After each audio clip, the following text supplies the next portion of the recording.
Hello friends, അപ്പോൾ എല്ലാവർക്കും സുഖമല്ലേ? അപ്പോൾ നമ്മളിന്ന് ഇവിടെ ഒരു അടിപൊളി നാരങ്ങ അച്ചാറുമായിട്ടാണ് വന്നേക്കുന്നത്. അപ്പോൾ അത് നമ്മൾ സാധാ നാരങ്ങയല്ല, നമ്മൾ നാരങ്ങ വെള്ളമൊക്കെ ഉണ്ടാക്കിയതിന് ശേഷം നമ്മളതിൻ്റെ തോല് വെറുതെ കളയല്ലേ. അപ്പം നമ്മൾ ആ തോലൊന്നും വെറുതെ കളയാതെ നമുക്കതൊന്ന് ഉപ്പിലിട്ട് വെക്കാം. നമുക്കത് ഒരു മാസത്തോളം ആകുമ്പം ഒരു ബോട്ടിലൊക്കെ നിറയുമല്ലോ. അതിന് ശേഷം നമുക്കിതൊന്ന് അച്ചാറിട്ട് നോക്കാം. നമ്മുടെ സാധാരണ നാരങ്ങയൊക്കെ നമ്മൾ എപ്പോൾ ഇട്ടാലും ചിലപ്പോൾ നല്ല കയ്പ്പൊക്കെ ഉണ്ടാവും. പക്ഷേ ഇങ്ങനെ ചെയ്യുകയാണെന്നുണ്ടെങ്കിൽ ഒരു കയ്പ്പും ഉണ്ടാവില്ല. നല്ല അടിപൊളി അച്ചാറായിട്ട് നമുക്ക് ഉണ്ടാക്കിയെടുക്കാം. നാരങ്ങ വാങ്ങി പൈസയും കളയാണ്ട് നമ്മൾ വെറുതെ വേസ്റ്റ് ആക്കുന്ന നാരങ്ങയുടെ തൊലിയാണ്. കണ്ടില്ലേ, നമ്മളിതുപോലെ നാരങ്ങ വെള്ളം ഉണ്ടാക്കിയതിന് ശേഷം നമ്മൾ ആ തൊലിയൊക്കെ ഇതേപോലെ കുറച്ച് ഉപ്പിട്ടിട്ട് നമ്മളിതുപോലെ വെള്ളം ഒഴിച്ച് നമ്മളതിലേക്ക് ഇട്ട് വെച്ചാൽ മതി. ഞാനിത് ഒരു മാസമായിട്ട് എടുത്തു വെച്ചേക്കുന്ന നാരങ്ങയുടെ തൊലിയാണ് കേട്ടോ. ഇത് നമുക്ക് വേറൊരു ബോട്ടിലേക്ക് ഇട്ട് കൊടുക്കാം. നമുക്ക് ഇത്ര വെള്ളമൊന്നും ആവശ്യമായിട്ട് വരില്ല. അപ്പോൾ വെള്ളം നമ്മൾ നല്ല ചാറായിട്ട് വേണമെന്നുള്ളവർക്ക് ഈ വെള്ളം ഒഴിച്ചു കൊടുത്താലും കുഴപ്പമൊന്നുമില്ല കേട്ടോ. നല്ല ടേസ്റ്റാണ് ഈ വെള്ളത്തിനാണെങ്കിലും. അപ്പോൾ നമുക്കിതൊന്ന് കട്ട് ചെയ്തിട്ടെടുക്കാം. അതിന് വേണ്ടിയിട്ട് നമുക്ക് ആദ്യം ഈ വെള്ളം ഒന്ന് വേറെ പാത്രത്തിലേക്ക് മാറ്റി വയ്ക്കാം കേട്ടോ. കളയണ്ട, കാരണം നമുക്ക് അച്ചാറിന് കുറച്ച് ലൂസ് വേണമെന്നുണ്ടെങ്കിൽ നമുക്ക് ഈ വെള്ളം ഒഴിച്ചു കൊടുത്താൽ മതി. ഇനി നമുക്ക് ഇഷ്ടമുള്ള രീതിയിലൊന്ന് കട്ട് ചെയ്തിട്ടെടുക്കാം. ഞാനെന്തായാലും ഇത് 4 പീസാക്കിയിട്ടാട്ടോ അരിഞ്ഞെടുക്കുന്നത്. ഈ ഒരു രീതിയിലാണ് അരിഞ്ഞെടുക്കുന്നത്. നമുക്ക് ഇങ്ങനെ അച്ചാർ ഉണ്ടാക്കുമ്പോൾ നമ്മളിത് നാരങ്ങയുടെ തൊലി കൊണ്ടാണെന്ന് പറഞ്ഞാലേ മനസ്സിലാവുള്ളൂ. കാരണം നമുക്ക് സാധാ നാരങ്ങ ഇട്ടതും ഇതും കൂടി നോക്കുകയാണെങ്കിൽ നമുക്ക് യാതൊരു ഡിഫറൻസും ഉണ്ടാവില്ല കേട്ടോ. അപ്പോൾ അത് നമ്മളിതുപോലെ ഇനി നാരങ്ങയുടെ തോടൊന്നും കളയണ്ട, നമുക്കിതുപോലെ ചെയ്തെടുത്താൽ വളരെ പെട്ടെന്ന് തന്നെ നമുക്ക് അച്ചാറുണ്ടാക്കിയെടുക്കാം. അപ്പോൾ നിങ്ങൾക്ക് എൻ്റെ വീഡിയോ ഇഷ്ടമാവുകയാണെങ്കിൽ ലൈക്ക് ചെയ്യാനും കമൻറ്റ് ചെയ്യാനും സബ്സ്ക്രൈബ് ചെയ്യാനും ഒന്നും മറക്കരുത്. നമ്മളിതുപോലെ നല്ല നല്ല വീഡിയോസ് നമ്മുടെ ചാനലിലുണ്ട്. അപ്പോൾ നമ്മളിത് എല്ലാം ഇവിടെ അരിഞ്ഞെടുത്തിട്ടുണ്ട് കേട്ടോ. ഇനി നമുക്ക് കടുക് വറുക്കാൻ വേണ്ടിയിട്ട് ഒരു പാൻ അടുപ്പത്ത് വയ്ക്കാം. ഞാനിവിടെ എടുത്തേക്കുന്നത് വെളിച്ചെണ്ണയാണ്. അപ്പോൾ നമുക്ക് അതിന് മുമ്പ് തന്നെ നമ്മൾ അതിൽ അച്ചാർ പൊടിയൊന്നും ചേർക്കുന്നില്ല കേട്ടോ. അച്ചാർ പൊടി ചേർക്കുന്നതിന് പകരം നമ്മൾ കായവും ഉലുവയും കൂടി നമ്മൾ വറുത്ത് പൊടിച്ച് ചേർക്കുകയാണ് ചെയ്യുക. നമ്മൾ ശരിക്കും ഇങ്ങനെ ചെയ്താൽ മതി, നമുക്ക് അച്ചാർ പൊടിൻ്റെ ഒരു ആവശ്യമില്ല. നമ്മളൊരു ചെറിയ 4 കഷ്ണം കായ എടുത്തിട്ടുണ്ട്. നമ്മൾ LG കായ ആട്ടോ നമ്മൾ വാങ്ങാറ്. സാമ്പാറിനായാലും അച്ചാറിനായാലും ഒക്കെ നമ്മൾ പൊടിയൊന്നും ചേർക്കാറില്ല, ഇതുപോലെ കായൊക്കെയാണ് ചേർക്കാറ്. അപ്പോൾ നന്നായിട്ടിത് മൊരിഞ്ഞ് വന്നതിന് ശേഷം നമുക്കിത് മാറ്റാം. അതേ ചട്ടിയിലേക്ക് തന്നെ നമുക്ക് 1 ടീസ്പൂണോളം ഉലുവ എന്നിട്ട് കൊടുക്കാം കേട്ടോ. അത് നന്നായിട്ടൊന്ന് വറുത്തെടുക്കാം. ഇനി നമ്മുടെ കയ്യിൽ ഉലുവയൊക്കെ വറുത്ത് പൊടിച്ച് വെച്ചതുണ്ടെങ്കിൽ അതായാലും മതി. അപ്പോൾ ഞാനിത് ജസ്റ്റ് ഒന്ന് വറുത്തെടുത്തിട്ടുണ്ട്. ഇത് കണ്ടില്ലേ, ഇങ്ങനെ വറുത്തെടുത്ത് പെട്ടെന്ന് പൊടിഞ്ഞ് കിട്ടും. അപ്പോൾ നമുക്കത് വേറെ പാത്രത്തിലേക്ക് നമ്മളത് മാറ്റിയിട്ടുണ്ട്. ഇനി നമുക്ക് അച്ചാറിന് വേണ്ടിയിട്ട് കടുകൊക്കെ പൊട്ടിക്കണം. അപ്പോൾ അതിന് വേണ്ടി ഞാൻ വെളിച്ചെണ്ണ കേട്ടോ ഒഴിച്ചു കൊടുത്തേക്കുന്നത്. നമ്മുടെ കായൊക്കെ ഒന്ന് ജസ്റ്റ് ഒന്ന് ചൂടാറിയിട്ടേ ഉള്ളൂ. അതിന് ശേഷം ഞാൻ ഇതേപോലെ ഒരു കവറിലൊന്ന് ഇട്ട് കൊടുത്തിട്ടുണ്ട്. ഇനി നമുക്ക് ഇതുപോലെ ഒരു ചപ്പാത്തി പരത്തുന്ന കുഴലില്ലേ, ഇതുകൊണ്ടൊന്ന് പൊടിച്ചു കൊടുക്കാം. മിക്സിയിലൊന്നും ഇട്ടാൽ ഇത് കുറച്ചേ ഉള്ളതുകൊണ്ട് ജാറിലൊന്നും ഇട്ടാൽ ഇത് പൊടിഞ്ഞ് കിട്ടില്ല. അപ്പോൾ നമുക്ക് ഇതുപോലെ കായവും അതുപോലെ ഉലുവയൊക്കെ നമുക്ക് ഇതേപോലെ ഒരു കവറിലിട്ടിട്ട് നമുക്കൊന്ന് പൊടിച്ചെടുത്താൽ മതി.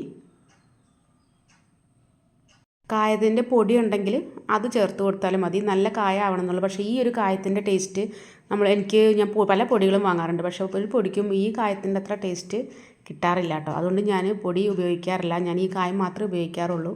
പിന്നെ നമുക്ക് ഉലുവ നമ്മൾ ഇതേപോലെ പൊടിച്ചെടുത്തിട്ടുണ്ട്. ഇനി നമുക്ക് പാൻ ചൂടാകുമ്പോഴേക്കും ഒരു 2 ടീസ്പൂണോളം കടുക് ഇട്ട് കൊടുക്കാം. ഈ സമയത്ത് ഞാൻ നേരത്തെ തന്നെ ഒരു ഉണ്ട വെളുത്തുള്ളി, അതുപോലെ ഒരു പച്ചമുളക്, ഒരു ചെറിയ കഷ്ണം ഇഞ്ചി, ഇത് 3 ഞാൻ അരിഞ്ഞു വെച്ചിട്ടുണ്ടായിരുന്നു കേട്ടോ. അപ്പോൾ കടുകൊക്കെ പൊട്ടിയതിന് ശേഷം ഞാനത് നമ്മുടെ ഈ പാനിലോട്ട് ഇട്ട് കൊടുക്കുന്നുണ്ട്.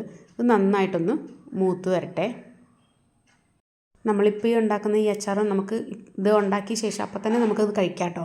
കാരണം വെളുത്തുള്ളിയൊക്കെ നമ്മൾ കടുക് വറുക്കുമ്പോൾ തന്നെ നന്നായിട്ട് മൊരിയിച്ചെടുക്കുന്നുണ്ട്.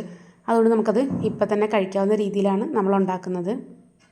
ഇനി നമുക്കതിലേക്ക് 2 തണ്ട് കറിവേപ്പിലയും കൂടെ ഇട്ട് കൊടുത്തിട്ടുണ്ട്.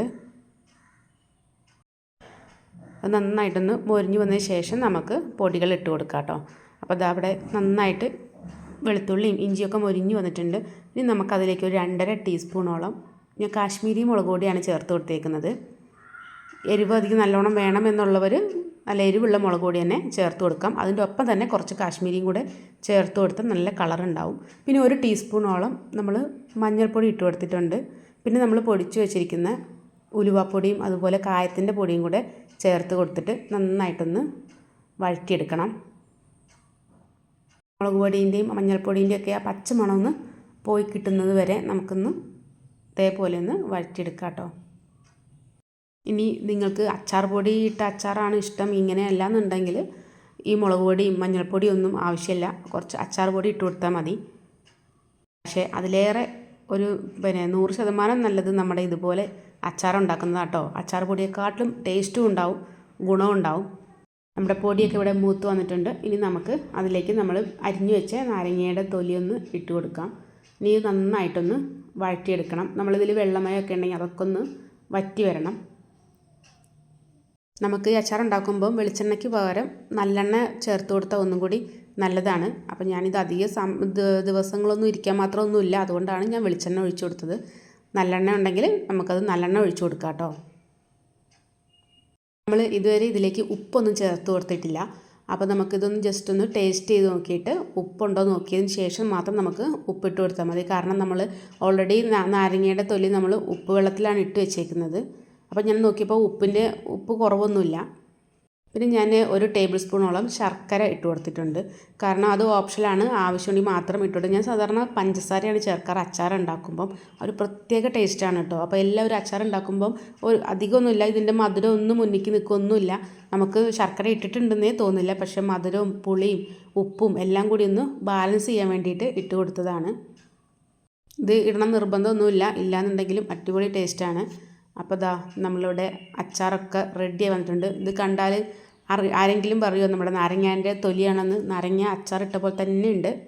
അത് കഴിക്കാനും അതേ അടിപൊളി ടേസ്റ്റാണ്, ഒരു കയ്പൊന്നും ഉണ്ടാവില്ല കേട്ടോ. അപ്പോൾ ഇനി മുതൽ ആരും നാരങ്ങയുടെ തൊലി കളയണ്ട. ഇതുപോലെ ഉപ്പ് വെള്ളത്തിൽ ഇട്ട് വയ്ക്കുകയാണെങ്കിൽ നമുക്ക് പിന്നീട് 1 മാസമോ 2 മാസമോ എപ്പോൾ വേണമെങ്കിലും നമുക്ക് എടുത്ത് നമ്മൾ പഴയതുപോലെ അച്ചാർ ഉണ്ടാക്കുന്ന പോലെ വാട്ടുക ഒന്നും വേണ്ട, നേരിട്ട് അച്ചാർ ഉണ്ടാക്കാം. അപ്പോൾ നമുക്ക് പുതിയൊരു വീഡിയോ ആയിട്ട് അടുത്ത ദിവസം കാണാം. Okay, Tata, bye bye.